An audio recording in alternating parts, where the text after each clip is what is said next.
Welcome back to the Woodcrafting Place. Ray Ruthin here. Got another fun little project for you today. Today we're going to do a little project that's going to incorporate one of the least utilized, I should say underutilized tools in our shop. We're going to make a little something with our router. So, since summertime's come upon us, I decided to make some nice little barbecue platters. We're going to do it mostly with the router, some exceptions, but it's made from standard, this one's 2x8s. Obviously you can make them out of 2x10s, 2x6s, whatever fits your needs. We're going to show you how to route the juice groove around it, how to thin out the wood, do all the elements that you need to make these nice little platters. They're a great gift. And then at the end we're going to use a flame finish on them. Instead of using just oil or varnish or something, we're going to do something a little bit fun. We're going to start with the key element of the process is our fixture. It's going to hold the wood for both thinning down from original thickness to final thickness. It's going to hold the wood for juice groove as well.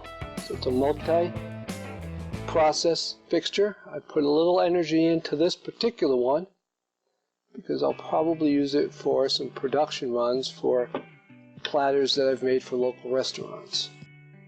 Some of the elements, and we'll go over them in time, that I put into this, you don't necessarily have to do all of the features involved. Basic structure of the fixture will be perfect for your application. If you're just doing 1, 2, 4 or so, and I'll show you this nifty sled and how that works. This is going to be used for thinning down the wood from its original thickness. Alright, so again, I've put the whole fixture down, mounted onto the board. You could, in theory, just bolt some of this wood right to your workbench, make a sled like this, and thin the wood down without ever using the back fixture. We've got our coffee, and we're ready to go. Let's take a look at the fixture that we're going to use for this project. As you can see, this is mostly scrap material, so I try to keep things on the cheap. Not a big fan of spending hundreds of dollars on store-bought fixtures. This particular case, melamine piece of wood to back it up, some cut down 2x4 for the sides. The key here for this particular fixture is the end thickness of our material is going to be 1 inch. So after the wood is brought down to its final thickness, we're going to use this frame here as the guide for doing our juice groove. So the router will simply follow this along. The juice groove is going to be 1 inch in from each edge. 14 inches long is what the project's going to be. When we worked out the plans, like I said, with the local restaurant that I just made these for, we tried a bunch of lengths. That's what they figured would work best for them. So to help with clamping, I went to the big box store, got some 3/4 inch steel tube. You don't need this per se. You can simply put a piece of wood in here. However, you are going to need something in between the screws and the project. Otherwise, these bolts will bite into your project and will leave unsightly marks on the edge of the wood, which we don't want. So as we go through the fixture, I'll show you the key elements. To make the conversation easy, I've inserted a nice 14-inch piece of wood, 2x8, and you'll notice that each side 2 inches. That way when I route the groove, the juice groove, it'll be exactly 1 inch in, because if you remember, the base of my router is 6 inches across. So if the diameter is 6 inches, The radius, or half of the diameter, is 3 inches. I know, you're like, duh, we know that. So, all right, but before we do that, we need to make this wood thinner, okay? And I'm going to do that with the router, as I mentioned. Now, to do on the router, you're going to need a straight bit, all right? And here's just any cheap straight bit that came in a, so it's just your basic cheap straight bit. Came in the set that I bought from Harbor Freight. Carbide tip, basic, no frills, 1/4 inch drive. So then we go to do a groove, a little hard to see. Here's our half round bit that we use for the juice groove. So let's put the bit in the router. Now you've noticed I've installed the router onto a sled. Sled is nothing more than some scrap wood with some hardboard screwed to it. And what we're going to do is we're just going to go back and forth, literally, and clear this off. Now, this will be a little bit slower than doing it some other methods like the bandsaw. But there's one great advantage to using the router. Because this is fixed and the router point will be fixed, I'll get a really flat surface. And so we're all set up. It's in the router. It's adjusted. I'm going to take 1/8 of an inch for the first cut. Thing about a router,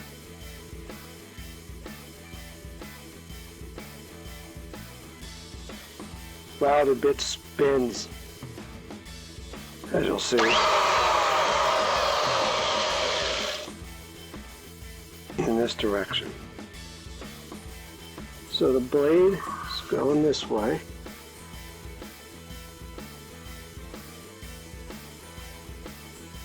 So you have a blade that looks something like this. Sharp blade. This is, I want to do what's called conventional routing. I want to feed the wood so it's always against the blade and the blade's always spinning into it. I do not, because this is going this way, I do not want to feed this way. No, because that's called climb milling. Climb milling, what will happen is it'll basically grab it and want to run away. So I will plan my cut. So I will do this direction, and I can do this on this wood because I'm going to cut this off. I will go this way. If I do side, I may just come up and down and here. And if I did it, I would do it that way. I'm feeding with the whole width of the blade. That's fine. I can do the whole width in here, and I can do this and this and this and this and continue in that direction. So let's get to doing some routing. And this will be messy, so I've switched to ratio.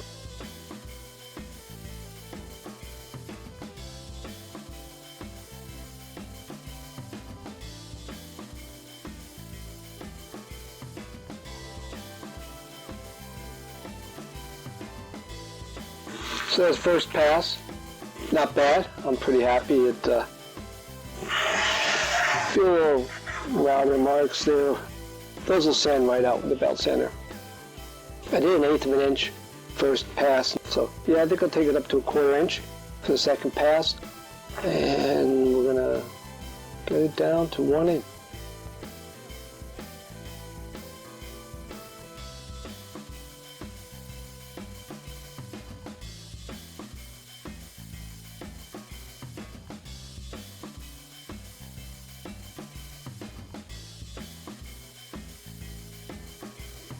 Yeah, good pass. Down to its finished thickness. Right, so we've pulled the router from the sled, changed out the bit. We now have that half round bit to cove out juice groove.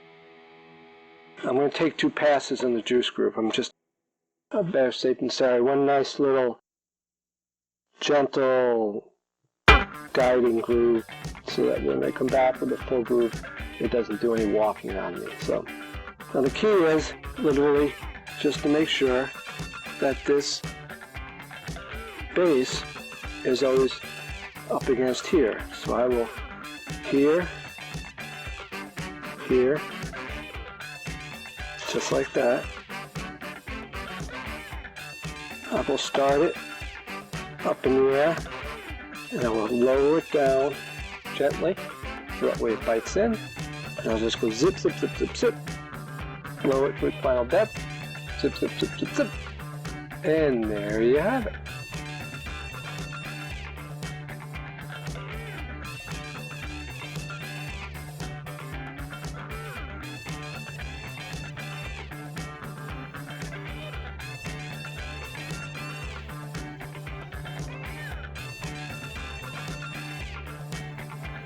Okay, we got one little hiccup there.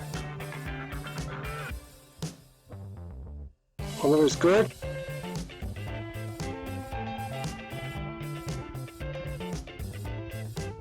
That can probably even be blended with a little sandpaper. It won't be nearly as obvious when we do that. Now we're just going to round the edges off with a round over bit, also with the router.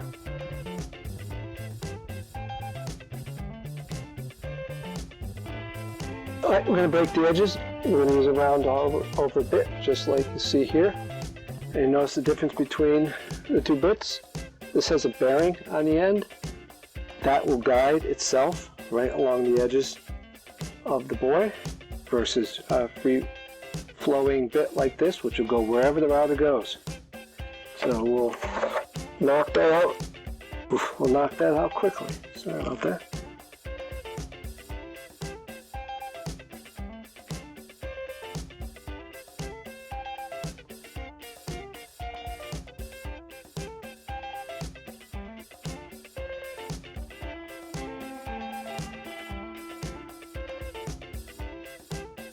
There you have it. Now that we've finished doing the juice groove, as you can see on here, you remember that little oopsie I had? Well, a little sandpaper, a little cleanup, and looks just nice. So a lot of those things, little misses with the router or something like this, can easily be cleaned up. So we have one more detail I want to put in there, and that's going to be using this fixture. Just a little nice feature to make it much easier to lift up. See it right here? It's the finger groove, so that when the board's sitting on the table, get your fingers under there for lift. It's just a nice little feature, and when the board is loaded down with food, it makes it easier to pick up. Absolutely required? No, no question, not required. You could easily exclude it. You could just route a bevel or sand a bevel on the edge of the board. You could also take a bench sander and sand that same very close shape. But in the theme of the router, because that's really what we're doing today, is we're making some use of, like I said, an underutilized tool in our shop, and we're going to use the router. So what I've done is made a fixture. This is a super simple fixture. Remember, a router has a 6-inch base. So again, the router base will follow this. And there is the shape of what it's going to route out.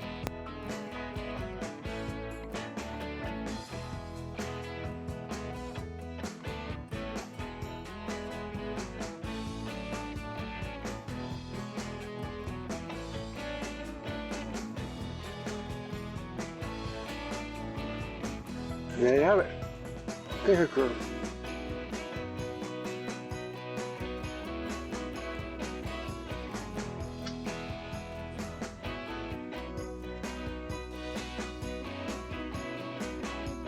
now that the board's all done, we're going to move on to the finishing steps. As I mentioned, we're going to do a little flame finishing on this board. The great thing about flame finishing is it really reduces the amount of sanding that you do on the board. So, you know, my safety glasses on, and we'll have some fun and burn some wood.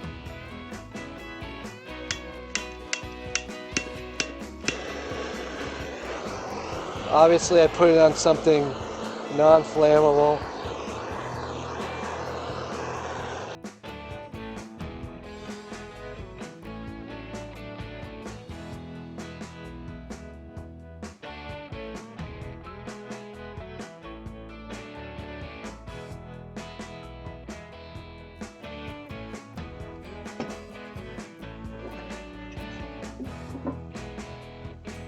It's flame. Nothing more to it than that. A little more, a little less. It's all aesthetics. I think that looks just the way I wanted it to. Now we're going to get some mineral oil and just rub it with some mineral oil. Finish it up.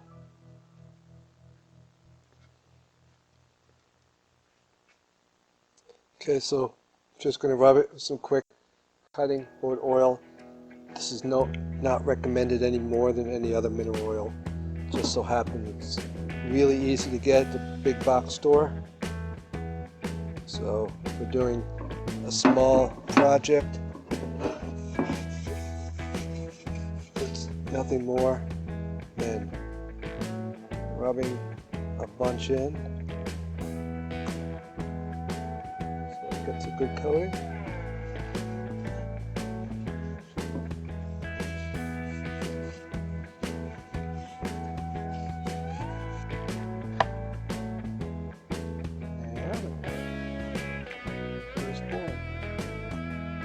See how it burned all sides. Nice little finish. And the beauty is you can refinish these easily. Just grab a little more mineral oil, rub it on. And it's a finish that is easy to maintain. If it gets dinged or dented, big deal. These are going to be outside, tossed around. Don't throw these in the dishwasher like any other wood kitchenware. They do not belong in the dishwasher. Hand wash whenever you need to. In a few minutes we'll put a little more oil in because it's already dry. This will probably take a few coats. And again, it's not a big deal.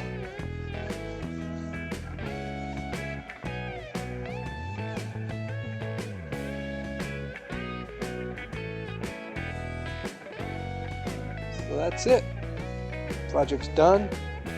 We're going to do a little recap of the fixture, and then plans for the fixture will be online, and we're all done. So we'll do a little recap of the fixture, as I mentioned. So this, the main routing fixture, we took a look at earlier, obviously when we used it for the project.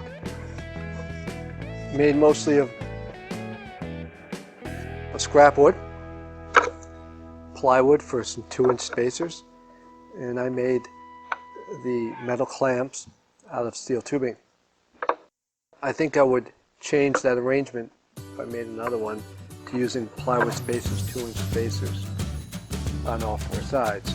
Now, if you're just making a few platters, what you can do is, instead of using the clamps, you can use sticky tape on all 4 sides, and then sticky tape for the platter.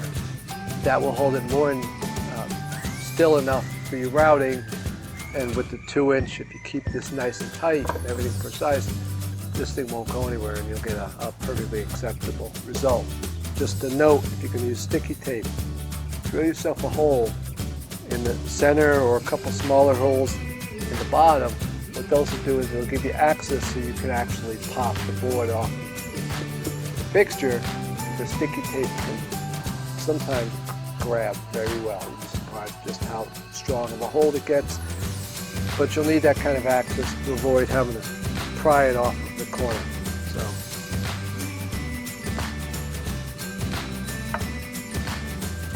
additionally, was the finger groove fixture, which is nothing more than a flat piece of whatever you have lying around, 1/4 inch, 1/8 inch, hardboard. This is plywood. It all works. Some scrap pine. Make sure you know the size of your router base. This size, as I mentioned earlier, really important for designing your fixtures, and there'll be a link to a fixture design that I'll provide so that you can use it as a guide of where to start. Your router and your router base size is critical though. Make sure you know that. If you design it with my dimensions and your base is the wrong size, you might run into some issues. You also find a quick plan for the project as well on our website, woodcraftingplace.com. Is where everything will be linked to. But there we go. Nice barbecue platter, ready to be used. Nice thing about mineral oil, as I said, perfectly food safe. This can be used immediately. It's only been a few minutes since I applied the mineral oil, and you can apply as much as you want and keep applying it. Will not harm it whatsoever. And 4 of these you could probably make in an hour or two. Makes a nice gift, or as I said, or whatever it is that you plan on doing for your barbecues this summer. That's it for now. Hope you enjoyed the video. I hope you learned and liked what you saw. If you did, remember the thumb. Smash it. Thumbs up. Click on the like to see more of our woodworking and other instructional videos. Click on subscribe and make sure you click the bell. That way you get notified whenever we have new content on the channel. So thanks for sharing your time with me today. Have yourself a great day.